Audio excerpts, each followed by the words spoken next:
ہمارے ساتھ موجود ہیں جی آر بلوچ صاحب بھی۔ سر آپ کی جانب بڑھنا چاہوں گی، جیسے کہ میاں ثناء اللہ صاحب نے بھی کہا کہ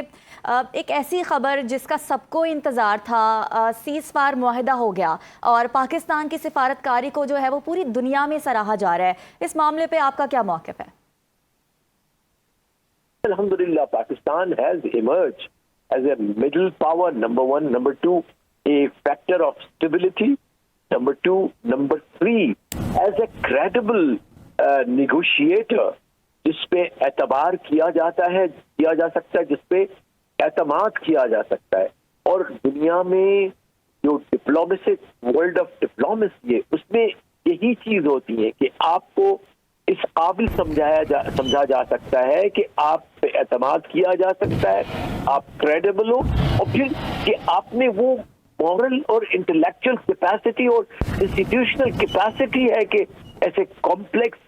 جو ایشوز ہیں like war and peace, and war it was not a small war, it had already become a global war۔ تو دیکھیے اس کو ہم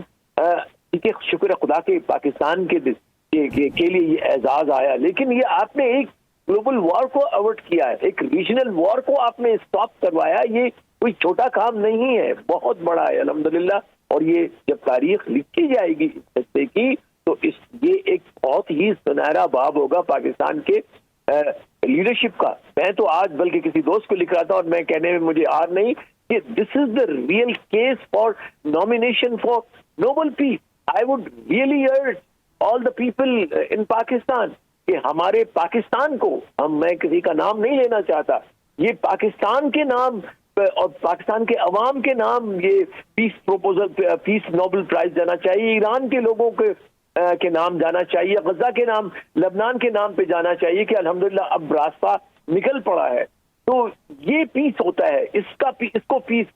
پیس کی کاوشیں اور کامیاب کاوشیں کہتے ہیں۔ اور لیکن ڈیفینیٹلی اس میں اللہ کی مرضی، اس میں اللہ کی برکت، العز من تشاء وتذل من تشاء، یہ بالکل اس بات پہ ہمارا بلیو ہے۔ تو اللہ نے یہ، لیکن اس کے لیے آپ کو تیاری کرنی پڑتی ہے، اس کے لیے آپ کو وہ ظرف دکھانا پڑتا ہے، وہ آپ کو پھر حکمت دکھانی پڑتی ہے۔ کہ ہم سب یہی کہہ رہے تھے کہ بس اب گیا، سب کچھ گیا، لیکن جو پیچھے بہائنڈ دا سین جو ہماری لیڈرشپ ہے ملٹری، خاص طور پر I don't like mind taking the name, field marshal Asim Munir صاحب، اس کا بڑا لیڈ رول ہے کہ انہوں نے ہمیشہ کانسٹنٹ رکھا ہے، پرسنل لیول پہ پاکستان نے رکھا ہوا ہے،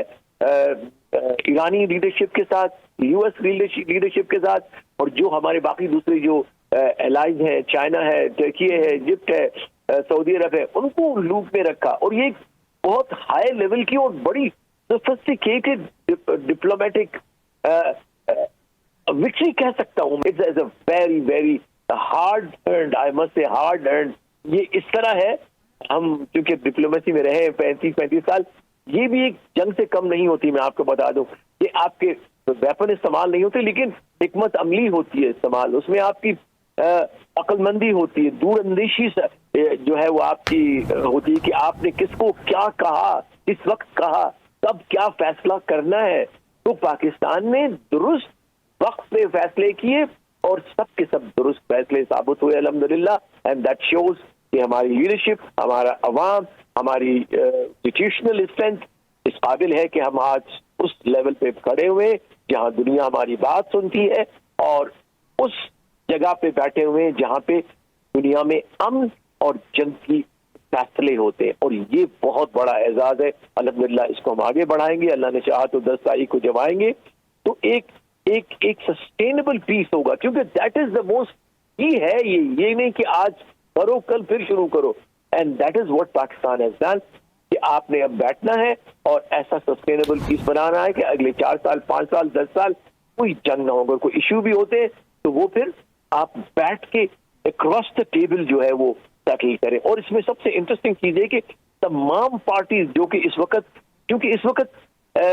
جو مڈل ایسٹ ہے وہ ایپی سینٹر آف کرائسس ہے دنیا کا، اور پھر سب سے بڑی انٹرسٹنگ ہے کہ ایپی سینٹر آف فیتھ، تینوں فیتھ جو لڑ بھی رہے ہیں ایک لحاظ سے، جوئش، اسلامک، کرسچن، وہ وہیں سے ان کا بھی جو جنم بھومی ہے وہ مڈل ایسٹ ہے، وہیں سے تینوں ابراہیم ریلیجنز آئے ہیں۔ تو اب آئی تھنک اس ایپی سینٹر کو جب تک کہ آپ ہارمونائز نہیں کریں گے، تمام لوگ اپنے اپنے